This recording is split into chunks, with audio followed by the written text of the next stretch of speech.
যারা মিথ্যা সাক্ষী দেয় তারা হলো মুনাফিক। আর মুনাফিকের ঠিকানা কোথায়? ইন্নাল মুনাফিকিনা ফিদ দারকিল আসফালি মিনান নার। মুনাফিকদের ঠিকানা হলো জাহান্নামের সবথেকে নিকৃষ্ট জায়গা। মুনাফিকদের কাজ কি? আল মুনাফিকুনা ওয়াল মুনাফিকাতু বা'দুহুম মিন বা'দ ইয়ামুরুনা বিল মুনকারি ওয়া ইয়ানহাউনা আনিল মারুফ।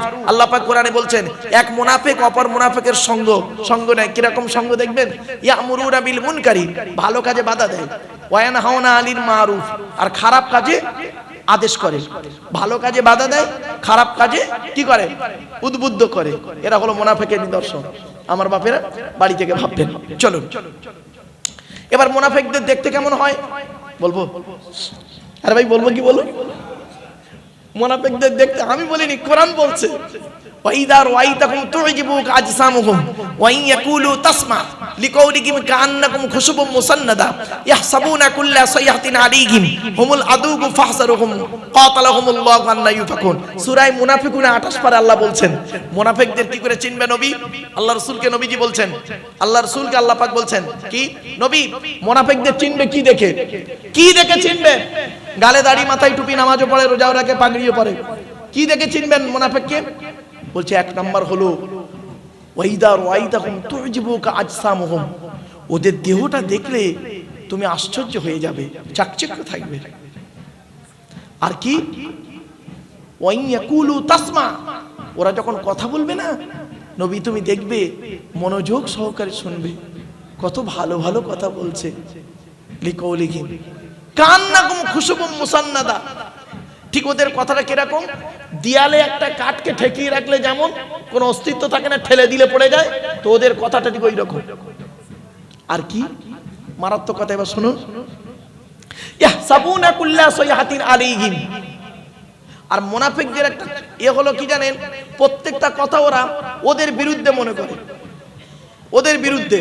ধরুন একটা কথা অনুমান করছি, খারাপ সেন্স নেবেন না, উদাহরণটা দিই, শিখে নিন। ধরুন আমরা তিনজন বসে আছি, আমি একটা কথা বললাম, জাস্ট একটা কথা বললাম যে মুনাফিকদের ভালো ড্রেস হবে, কথাগুলো চাকচিক্য হবে। এখন দেখা যাচ্ছে একজন ব্যক্তি তিনি খুব ভালো জামা পরে এসেছেন, তিনি মনে মনে ভাবছেন, দেখেছেন উনি একটা পুরাতন জামা পরে এসেছে বলে ওনার হিংসা হচ্ছে, আমি নতুন জামা পরে এসেছি তাই উনি আমার ওই কথাটাই তুললো। এটা মুনাফিকের নিদর্শন। বুঝতে পারছেন না? আর আপনি পড়েছেন আপনার ব্যাপার। কোরআনে আল্লাহ বলেছেন, ইয়া বানি আদমা খুযু যিনাতাকুম ইনদা কুল্লি মাসজিদিন ওয়া কুলু ওয়াশরাবু ওয়া লা তুসরিফু। হে আদমের সন্তানেরা উত্তম পোশাক পরিধান করে মসজিদে গিয়ে নামাজ পড়ো। আরো কোরআনে বলা হয়েছে, ইয়া বানি আদমা কদ আনজালনা আলাইকুম লিবাসান ইউয়ারি সাওআতিকুম ওয়া রিশা ওয়া লিবাসুত তাকওয়া। হে আদমের সন্তান, আমি তোমাদের জন্য উত্তম পোশাক নাযিল করেছি, সেই পোশাক পরো। তা আপনি কেন ওটাকে আপনার বিরুদ্ধে নিলেন? কোন কথা বলছি, ধরুন আমি একটা কথা বললাম যে আল্লাহর কাছে মাথা নত করবেন, নবীর কাছে নবীর কথা মতো চলবেন, আর এমন কোন ব্যক্তির মানে কি করবেন, তার কাছে মাথা নত করবেন না, বলে দিলাম। হয়তো আমি বললাম আপনাকে, জাস্ট উদাহরণ, আমি আপনাকে বললাম যে টাকা পয়সা যদি আপনি ব্যয় করেন, সর্বপ্রথম কোরআনে আল্লাহ পাক বলেছেন, কুল মা আনফাকতুম মিন খায়রিন ফালিল ওয়ালিদাইনি ওয়াল আকরাবিন। আল্লাহ পাক বলেছেন, নবী টাকা পয়সা সর্বপ্রথম তোমরা তোমাদের বুড়ো বুড়ি বাম্মার পিছনে ব্যয় করবে। এখন আমি এই কথা বললাম, এখন আপনি করেন কি? আপনার বাপকে দেখেন না, মাকে দেখেন না, আপনি আপনার শ্বশুর শাশুড়ির কাছে থাকেন, তাদের খুব দেখেন। আমার কথা শুনে আপনার রাগ হচ্ছে, দেখেছেন আমি আমার শ্বশুর শাশুড়ি টাকা দিই বলে মারুফ সাহেবের হিংসা, লাউ ঠালা, আমি আমার পথেই চলছি। এই মুনাফিকদের নিদর্শন হলো এটা। আর মুনাফিকদের আরেকটা নিদর্শন বলে দিই, দেখবেন কেউ কানে কানে কথা বললে তৃতীয় ব্যক্তি মনে করে কি জানেন, আমার বিরুদ্ধে বলছে, খবরদার। আপনি ওই কাজের কাজী নন তো আপনি রেগে যাবেন কেন? রাগার কোনো ব্যাপার নেই, ব্যাস এটা মাথায় রাখুন। এই জন্য এই প্রাসঙ্গে আলোচনা তাই বললাম।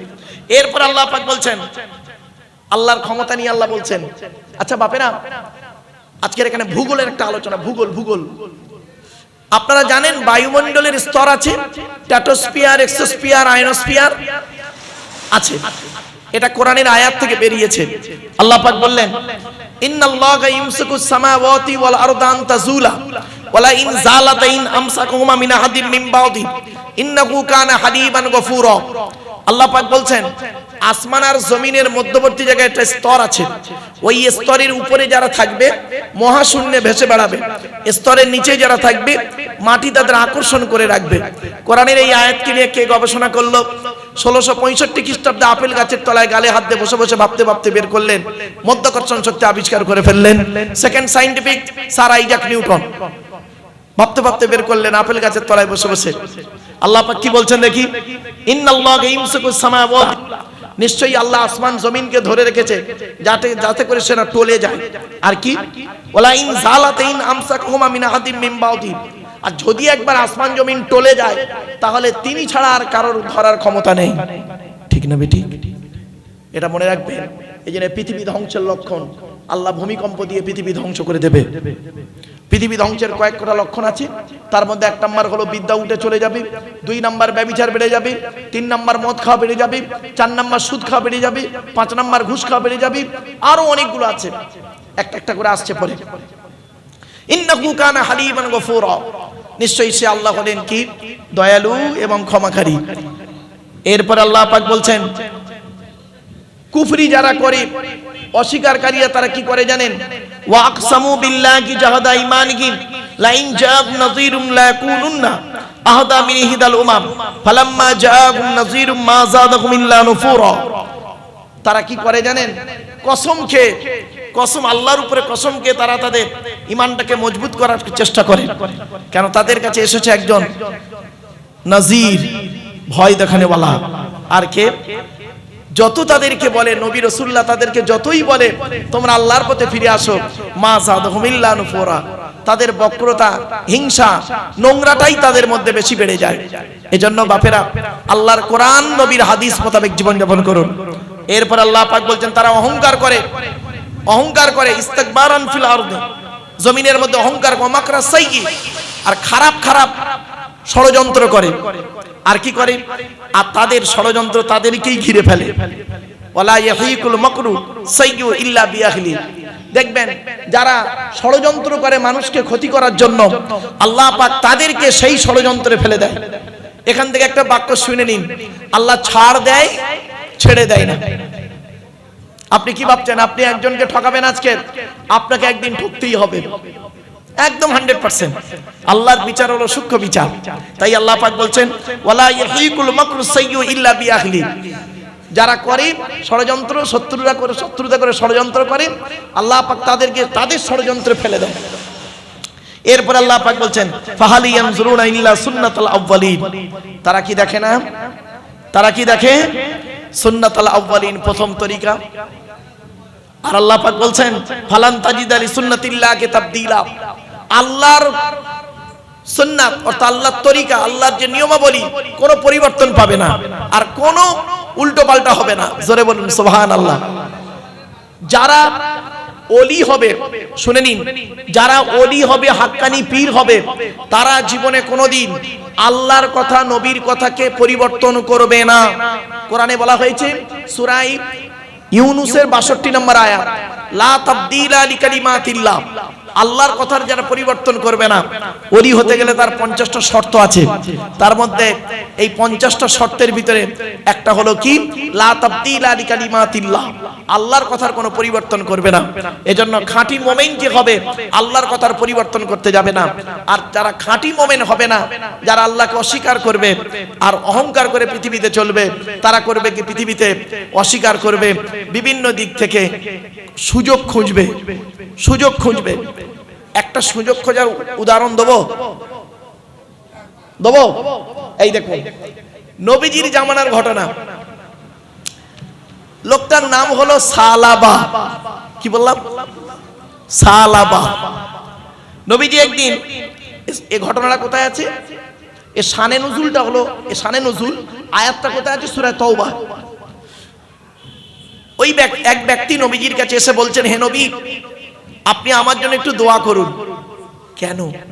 কেন? আমি খুব গরিব। তা দোয়া করলে কি চাইছো? আল্লাহ যেন আমাকে ধনী করে দেয়। তা নবী বললেন, ধনী হলে কি করবে? আমি ধনী হলে প্রচুর টাকা দান করব। নবীজি বললেন, আল্লাহ যাকে চায় ধনী বানায়, যাকে চায় তাকে গরিব বানায়। তবুও সাহাবী ব্যক্তিটা শুনছে না, আবার বলছে, হে নবী আপনি আল্লাহর কাছে একটু দোয়া করুন না আমার জন্য, আল্লাহ যেন আমাকে ধনী বানিয়ে দেয়, ধনী বানিয়ে দেয়। নবীজি দ্বিতীয়বার বললেন, তুমি আমাকে দেখো, আমাকে দেখো আমি কি অবস্থায় আছি, আমার দেখে তুমি শেখো। তবুও লোকটা বলছে, আপনি আল্লাহর কাছে দোয়া করুন না, আল্লাহ যাতে আমাকে ধনী বানিয়ে দেয়।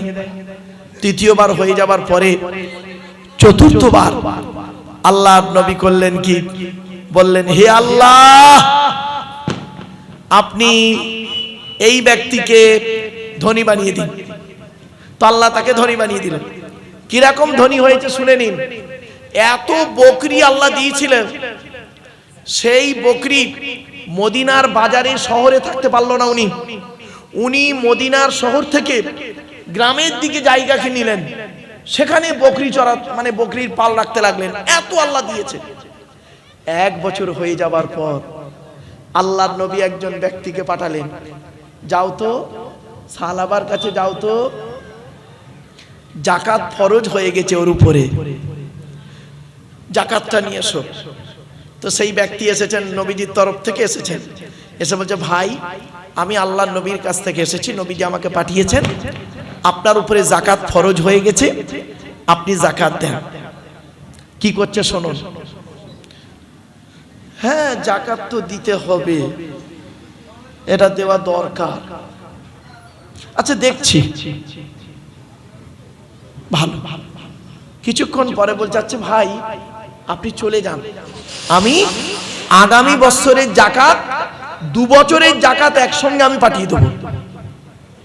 তো লোকটি চলে এলেন নবীজির কাছে, এসে বলছেন, ইয়া রাসূলুল্লাহ ওই ব্যক্তি বলেছেন 2 বছরের জাকাত একসঙ্গে দেবে, আমাকে ফিরিয়ে দিলেন। তো নবীজি বললেন, ঠিক আছে ঠিক আছে। পরের বছর আবার পাঠালেন, আবার পাঠাতে লোকটা কি করছে জানেন, টাল বাহানা করছে, আজ দি কাল দি করতে করতে করতে করতে দিলেন না। তৃতীয় বছরেও দিলেন না। 3 বছর যখন হয়ে গেছে, নবীজি একটু দুঃখ পেলেন। দুঃখ পেয়ে সাহাবীদেরকে বললেন, জানো অমুক ব্যক্তির কথা মনে পড়ে তোমাদের? ও জানার সাথে খুব ধনী। বলছে এইখানেই সে এসে বলেছিল যে আল্লাহ, হে নবী আল্লাহর কাছে দোয়া করুন, আল্লাহ যেন আমাকে ধনী বানিয়ে দেয়। 3বার বলল। চতুর্থবার আমি সহ্য করতে না পেরে আল্লাহকে বললাম, আল্লাহ আপনি এ ধনী হতে চাইছে, ধনী করে দিন। তো আল্লাহ রাব্বুল আলামিন তার অর্থ দিল। আর এই 3 বছর হয়ে গেল সে জাকাত দিল না। খুব খারাপ লাগছে জানো। এই কথাটা সাহাবীদের মধ্যে কানে কানে কানে কানে হতে হতে সাহাবার কানে পৌঁছে গেছে যে তুমি 3 বছর জাকাত দাওনি, আল্লাহর নবী একটু দুঃখ পেয়েছেন। বাস চতুর্থ বছরে উনি করেছেন কি, জাকাতের কিছু টাকা এনে নবীজিকে বলছেন, ইয়া রাসূলুল্লাহ আমি খুব ব্যস্ত মানুষ তো হুজুর, আসতে পারিনি, তাই এই বছরে জাকাতের টাকা এনেছি। নবীজি চুপ করে থাকলেন। কিছুক্ষণ পরে আল্লাহ জিবরাইলকে বললেন, জিবরাইল চলে যাও। এই আয়াত নাযিল হলো, চলে যাও জিবরাইল, বাখিলু বিহি, তারা বখলি করেছে, কৃপণতা করেছে, খবরদার নবী ওর জাকাতের টাকা নেবেন না আপনি। নবীজি বললেন, তোমার টাকা আমি নেব না, চলে যাও। নবীজি ইন্তেকাল করলেন। আবু বকরের যুগ এলো।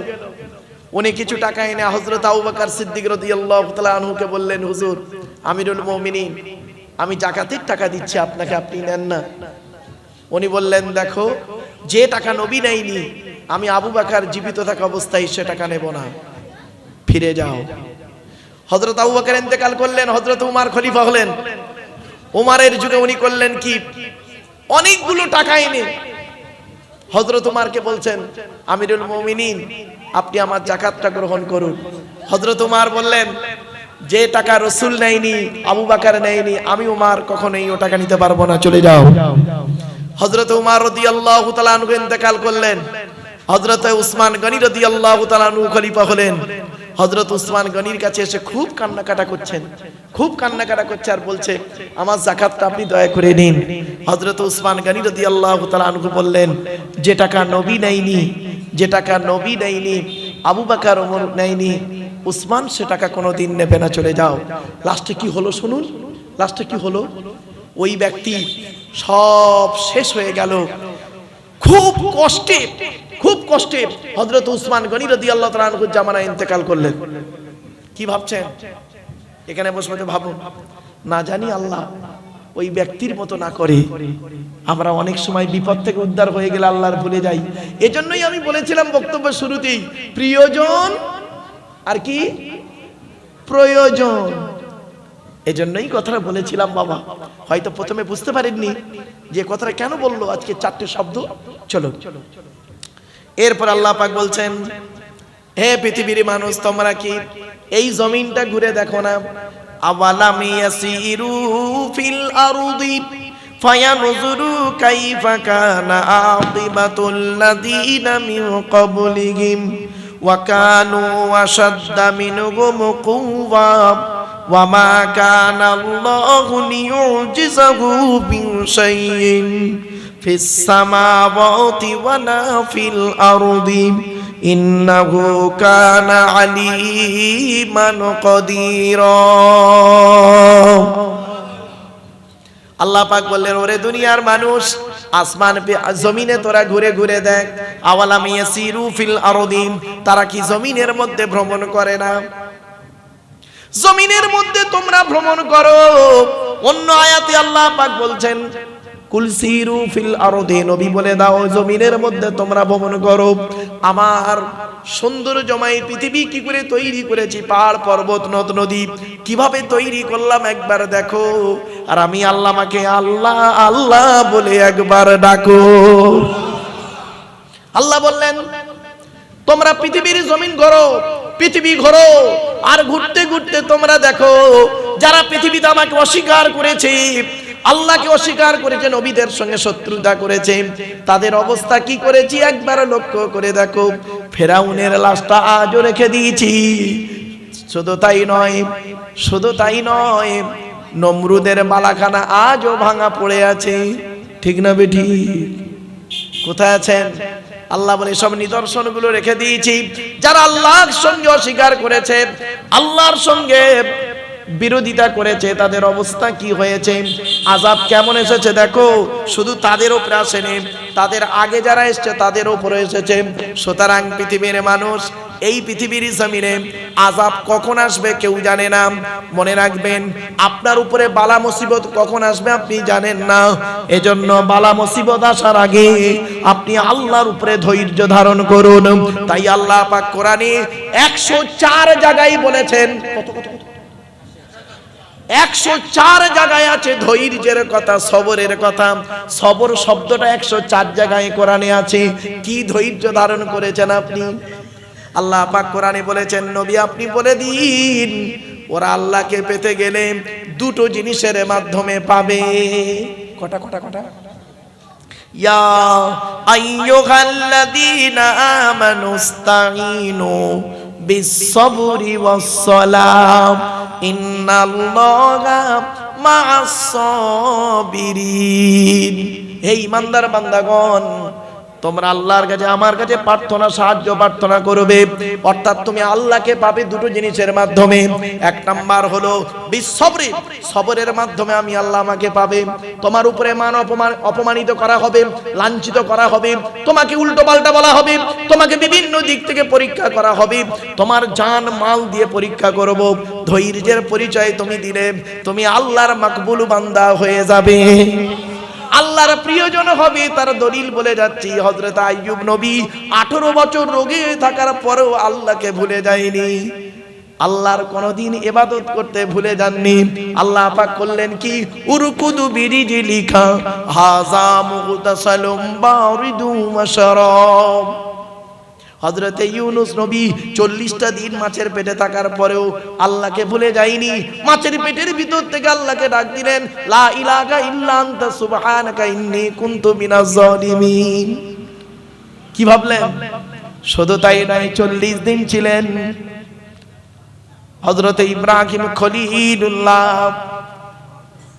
আগুন কুণ্ডের ভেতর থেকে তাকেও ঠিক ওইভাবে আল্লাহ পাক উদ্ধার করে দিলেন। এজন্য ধৈর্যের পরিচয় দিন। ধৈর্যের পরিচয় যদি আপনি দিতে পারেন তবে আপনি খাঁটি মুমিন। তাই আল্লাহ পাক বললেন বিসবরি ওয়াস সালাত। এক নাম্বার হলো সবর, দুই নাম্বার হলো নামাজ। মুমিনকে চিনবে কি দেখে? এই দুটো জিনিস হলো মারাত্মক, ধৈর্য আর নামাজ। ইন্নাল্লাহা মা'আস সাবিরিন। যারা ধৈর্য ধারণ করে আল্লাহ রাব্বুল আলামিন তাদের সঙ্গে আছে। আমার বাপেরা, তাই আল্লাহ পাক বললেন হে পৃথিবীর মানুষেরা দেখো, আসমান জমিনের মধ্যে ঘুরে বেড়িয়ে দেখো। আওয়ালাম ইয়াসিরু ফিল আরদি ফায়ানজুরু কাইফা কানা আকিবাতুল লাযিনা মিন ক্বাবলিহিম ওয়া কানু আশাদ্দা মিনহুম কুওয়া। তারা ক্ষমতার দিক থেকে অনেক সক্রিয় ছিল, খুব ক্ষমতাবান ছিল। হুদ নবীর লোকেরা, আদ জাতি খুব ক্ষমতাবান ছিল, কিন্তু তারা ধ্বংস হয়ে গেল। আল্লাহ বলে যাকে আমি ধ্বংস করি একবার খালি বলি শেষ হয়ে যায়। এজন্য ধ্বংস আসার আগে, ধ্বংস হওয়ার আগে তুমি পরিবর্তন হয়ে যাও। এটাই হলো তোমার জীবনের সব থেকে বড় সুযোগ। এরপরে আল্লাহ পাক বললেন তারা কি করেছে? আল্লাহ রাব্বুল আলামিনকে তারা কোনোদিন, পৃথিবী আসমান জমিনের মধ্যে এমন কিছু জিনিস নেই আল্লাহকে কি করতে অপারক করতে পারে। আল্লাহ মানুষকে অপারক করে দেন, আল্লাহকে কেউ অপারক করতে পারে না। জোরে বলো। আপনি হয়তো মনে মনে ভাবছেন অনেক কিছু করে ফেলবো, আল্লাহ বলে না, তুই মায়ের পেট থেকে এরই দুর্বল হয়ে আস্তে আস্তে ক্ষমতা দিলাম, আবার বুড়ো হবি দেখবি দুর্বল হয়ে যাবি, তোর ক্ষমতা শেষ। এজন্য একটা কথা আপনাদের বলে যাচ্ছি, 40 বছর বয়স হয়ে গেলে, 40 বছর বয়স পার হয়ে গেলে ডিগ্রির কোনো মূল্য থাকে না। ঠিক না বেটি?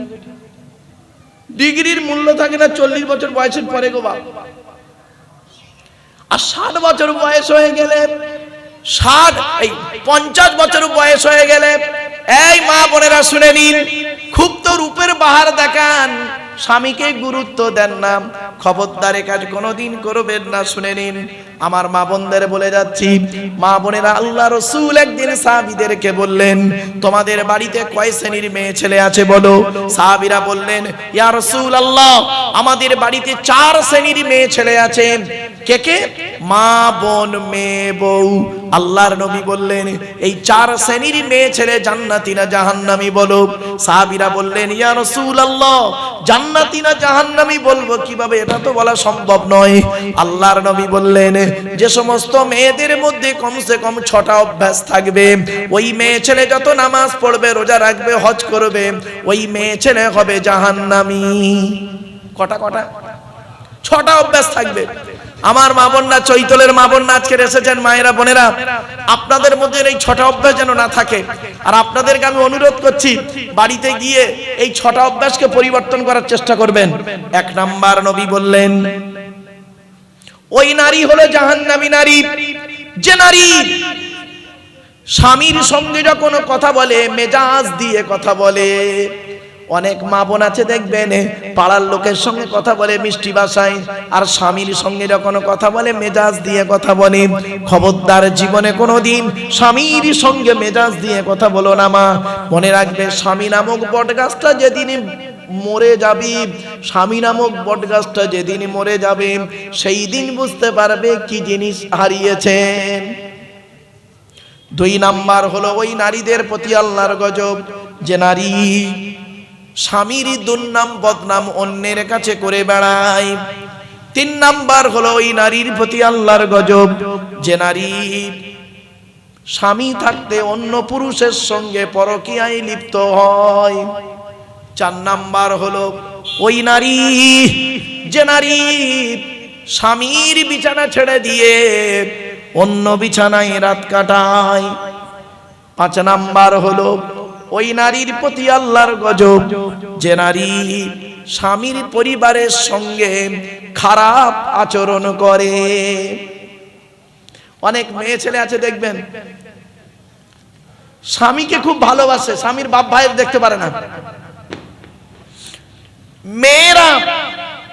মেয়েরা আর ছেলেরা পার্থক্য কি জানেন? শুনুন, পুরুষ তার শ্বশুর শাশুড়িকে জানা ভক্তি করে, তার 4 আনা যদি নারীরা ওদের শ্বশুর শাশুড়ির ওই ভক্তি করত, 4 আনা সংসারটা জান্নাত হয়ে যেত। বেশিরভাগ মেয়েদের সংসার নষ্ট হয় মেয়ের মায়ের কান ভাঙানিতে। যে মেয়ের মা যত বেশি চালাক, ওই মেয়ের কপালে তত তাড়াতাড়ি তলক। বাস্তব কথা বললাম, রাগ করবেন না। যে মেয়ে ছেলে দেখবেন বিয়ের পরে স্বামীর কথার গুরুত্ব না দিয়ে ওর বাপ-মার কথায় উঠে বসে, ওই নারী হলো জাহান্নামী নারী। শুনে নিন, একজন পুরুষ চারজনকে খুশি করলে জান্নাতি। পুরুষ, তুমি তোমার রব আল্লাহকে খুশি করো। 2 নাম্বার পুরুষ, তুমি তোমার নবীকে খুশি করো।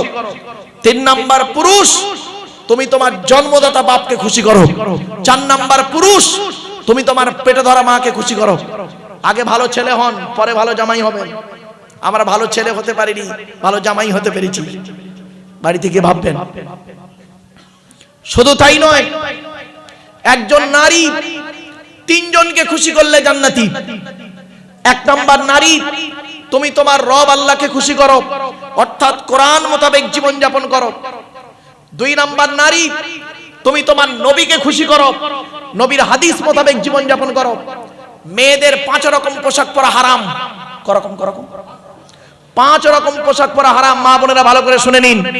1 নাম্বার, মেয়েদের ওই পোশাক পরা হারাম যে পোশাকটা গায়ের সঙ্গে চাপতে থাকে। আপনারা কি বলেন?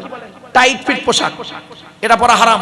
তবে পরতে পারো, ওর সঙ্গে ওর উপরে চাদর বা কাপড় দিয়ে ঢেকে নিতে হবে। 2 নাম্বার, মেয়েদের ওই পোশাক পরা হারাম যে পোশাকটা পরলে বাইরে থেকে ভেতরে রঙ দেখা যায়। অনেক মা বোন আছে এমন কিছু পোশাক পরে, আপনি কেমন পিতা, কেমন বাপ, নিজের মেয়েকে, একটা 16 বছরের মেয়েকে একটা জামা কিনে দিয়েছেন ঈদের সময়, মুশারির থেকেও খারাপ আপনি বাপ। 3 নাম্বার হলো মেয়েদের ওই পোশাক পরা হারাম যে পোশাকটা, তুমি যে ধর্মের মহিলা, অন্য ধর্মের পোশাক পরা হারাম তোমার জন্য।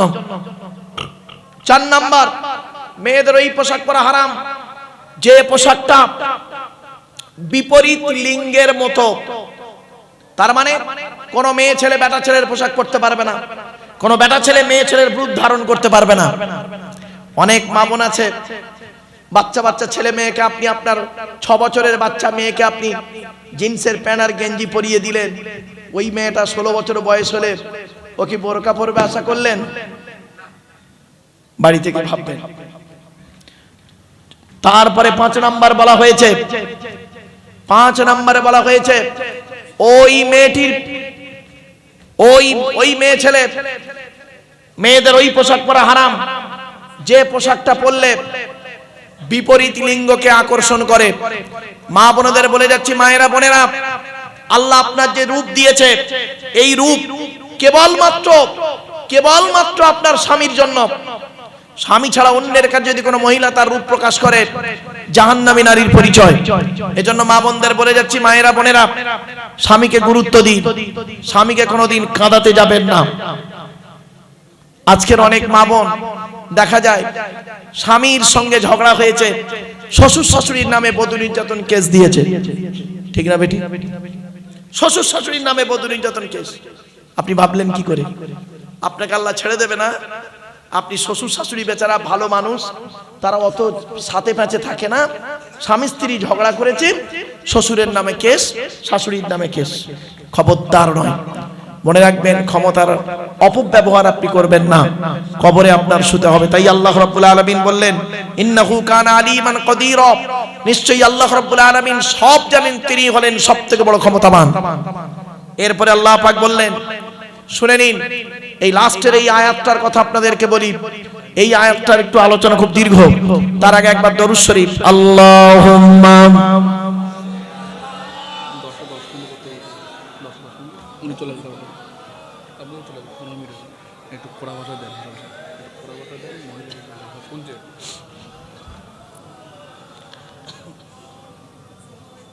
কিয়ামতের মাঠে 2 দিকের প্রশ্ন হবে। কদিকের? তাড়াতাড়ি উত্তর দেন, তাড়াতাড়ি। আল্লাহর তরফ থেকে প্রশ্ন, বান্দার তরফ থেকে প্রশ্ন। আল্লাহর তরফ থেকে কি প্রশ্ন হবে? আল্লাহর হক, হুকুকুল্লাহ, আল্লাহর হক। আর বান্দার তরফ থেকে কি প্রশ্ন? হুকুকুল ইবাদ, বান্দার হক। তো আল্লাহর হক কি? চলো আল্লাহ বলবেন আমাকে আপনাকে, নামাজ পড়েছিলিস, রোজা রেখেছিলিস? তা আমি আপনি সেই দিন কি বলবো মার খাবার ভয়ে? আল্লাহ মাঝে মাঝে করেছি, মাঝে মাঝে করিনি, আল্লাহ মাফ করে দিন। আল্লাহ বললেন রোজা রেখেছিলিস? আমরা কি বলবো? আল্লাহ মাঝে মাঝে রোজা রেখেছি, মাঝে মাঝে রোজা রাখিনি। আল্লাহ বলবেন কেন? তো 1 মাস রাখার কথা। আল্লাহ আমরা তখন কি বলবো জানেন? আল্লাহ এত কাজের চাপ, প্রচুর ব্যস্ত মানুষ ছিলাম। তা আল্লাহ বললেন ব্যস্তটা কার জন্য করি? আল্লাহ ছেলে মেয়ের ভবিষ্যতের জন্য, স্ত্রীর মুখে অন্ন জোগানোর জন্য, পিতামাতাকে ভালো রাখার জন্য, ওদের জন্য। তাই কিয়ামতের মাঠে তোর এই করুণ দৃশ্য দেখে তাদেরকে দেখা পেয়েছিস? যাদের জন্য পৃথিবীতে এত কিছু করলি, কিয়ামতের মাঠে তাদেরকে দেখতে পেয়েছিস? তখন বান্দা বলবে আল্লাহ দেখতে তো পেয়েছিলাম, সব বেঈমান, সব বেঈমান। কেন? কাকে দেখতে পেলি? সে বাপটাকে দেখতে পেয়েছে। হাজী সাহেব বাপ কি করলো? আমার দেখে এই করুণ দৃশ্য দেখে সরে পালালো। আর কে পালালো? মাকে দেখতে পেলাম, আমার এই করুণ দৃশ্য দেখে মাটাও সরে গেল।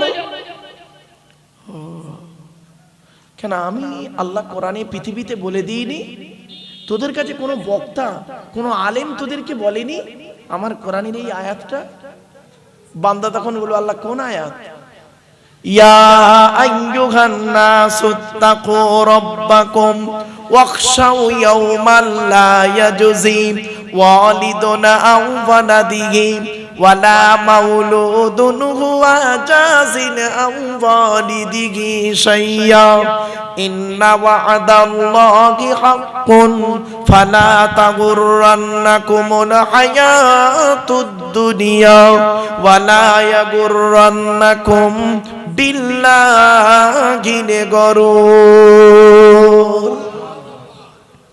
21 নম্বর পারা 13 নম্বর পৃষ্ঠার একেবারে 11 নম্বর লাইন, সূরার নাম সূরা লোকমানের 33 নম্বর আয়াত। হে মানব জাতি, সেই দিনের ভয় তোরা কর যেদিন বাপ তার ছেলের কোনো উপকার করতে পারবে না। তোদেরকে বলেনি? তখন বান্দা বলবে আল্লাহ বলেছিল তো, গুরুত্ব দেইনি। আর কাকে দেখতে পেলি কিয়ামতের মাঠে? আল্লাহ ছেলে মেয়েগুলো আমার দেখতে পেয়ে সরে গেল। ছেলে মেয়ে গেছে, আর কে গেল? তো সে বউটা কোথায় গেল? আল্লাহ বলবে ও তো বদমাশ, ও তো আমাকে দেখেই আগে সরে পালিয়েছে। আল্লাহ বলবে কেন? পৃথিবীতে কেউ বলেনি আমার কোরআনের বাণী? কোন আয়াত? আল্লাহ ইয়াউমা ইয়াফিরুল মারউ মিন আখিহি ওয়া উম্মিহি ওয়া আবিহি ওয়া সাহিবাতিহি ওয়া বানিহি লিকুল্লি মিরইম মিনহুম ইয়াউমা ইযিন শাআনুন ইউগনি।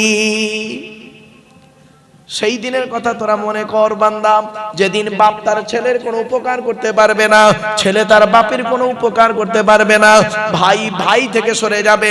শুধু তাই নয়, ছেলে মেয়ে তোমার থেকে চলে যাবে। শুধু তাই নয়, তোমার স্ত্রীও তোমার থেকে চলে যাবে, বন্ধু বান্ধব চলে যাবে। প্রত্যেকেই বলবে আল্লাহ আমার কি হবে, আমার কি হবে। এই দিনের খবর তোর কেউ বলেনি। তখন আপনি আমি বলবো আল্লাহ বলেছিল, এখন উপায় কি? আল্লাহ বলল তুই নিজেই বল কি করব, তুই নিজেই বল কি করব। কিরামান কাতিবিন ইয়ালামুনা মা তাফআলুন। আল্লাহ বলবেন ওর ওর গলায় আমলনামাটা ঝুলিয়ে দে। আচ্ছা আপনাদের এলাকায় হাজিরা হজ করতে যায় তো? আরে ভাই বলুন না, দমদম এয়ারপোর্টে তুলতে যান তো? আর দেখবেন প্রত্যেক হাজির গলায় একটা কালো করে ব্যাগ থাকে না? আর ব্যাগ থাকে তো নাকি? আর ব্যাগে সব পাসপোর্ট টাসপোর্ট ভিসা টিসা সব থাকে তো? ওইটা আমি একবার তুলতে গিয়েছিলাম আমার এক বন্ধুকে হজে। তো হজে তুলতে গিয়ে ওই জিনিসটা দেখে কোরআনের এই আয়াতটা মনে পড়েছে। কিয়ামতের মাঠে আল্লাহ কি করবে শুনুন। وكل إنسان ألزمناه طائره في عنقه ونخرج له يوم القيامة كتابا يلقاه منشورا اقرأ كتابك كفى بنفسك اليوم عليك حسيبا 15 নম্বর পারায় সূরা বনী ইসরাইল আল্লাহ বললেন আজকের গলায় তোর আমলনামাটা লটকে দেব আর আমলনামা খোলা অবস্থায় দেব তুই নিজেই পড় ইকরা কিতাবাক তুই তোর আমলনামাটা পড় আর নিজেই পড়ে নিজেই বিচারটা কর কোথায় যাবি সেই দিন আমি আপনি কি করব নিজের পাপের কথা স্মরণ করে চুপচাপ নিরুপায় অসহায় তাই আল্লাহ পাক বললেন ওয়া মা কানাল্লাহু লিইউজিজাহু মিন শাইইন ফিস সামালেন এই জন্য পৃথিবীর কোনো জিনিস বস্তু আমাকে অক্ষম করতে পারবে না তোরা নিজেরাই অক্ষম হয়ে যাবি সেই দিন নিরুপায় তখন আপনি আমি কি বলবো আল্লাহ আপনার দয়া ছাড়া আর কোনো উপায় নেই তখন বান্দা আল্লাহকে বলবে আল্লাহ একটা কথা বলবো আপনাকে আল্লাহ বলে বল তোর যা বলার বলে নে আল্লাহ আমরা তখন বলবো আল্লাহকে আল্লাহ আপনি তো কোরআনে এই কথাটা বলেছিলেন কি কুল ইয়া ইবাদিয়াল্লাযীনা আসরাফু আলা আনফুসিহিম লা তাকনাতু মির রাহমাতিল্লাহ ইন্নাল্লাহা ইয়াগফিরুয যুনুবা জামিআ ইন্নাহু হুয়াল গফুরুর রহিম নবী তুমি বলে দাও আমার বান্দাদেরকে আমার রহমত থেকে যেন নিরাশ না হয়ে যায় ওরা ক্ষমা প্রার্থনা করুক আমি আল্লাহ ওদের জীবনের গুনাহগুলো maaf করে দেব আল্লাহ আজকের দিনে আপনি যদি দয়ালু দয়াবান maaf না করেন আমার জাহান্নাম ছাড়া কোনো গতি নেই আবার বান্দা আরেকটা কথা আল্লাহকে বলবে আল্লাহ আপনি তো কোরআনে বলেছিলেন সকলের গুনাহ maaf করব কিন্তু একজনের গুনাহ maaf করব না ইন্নাল্লাহা লা ইয়াগফিরু আন ইউশরাকা বিহি ওয়া ইয়াগফিরু মা দুনা যালিকা লিমান ইয়াশা আল্লাহ শিরককারীর গুনাহ maaf করবে না বাকি গুনাহ maaf করলে করতে পারে আল্লাহ আমি কোনোদিন শিরক করিনি দয়া করে আমাকে maaf করে দিন আল্লাহ সেদিন যদি বলে আব্দুল্লাহ গিল মারুফ তোকে ছেড়ে দিলাম যা তুই আজকে পার হয়ে গেলি তো বেঁচে গেলাম আর যদি বলে তুই দাঁড়া তোর হেয়ারিং আছে এসা ইয়ারে হেয়ারিং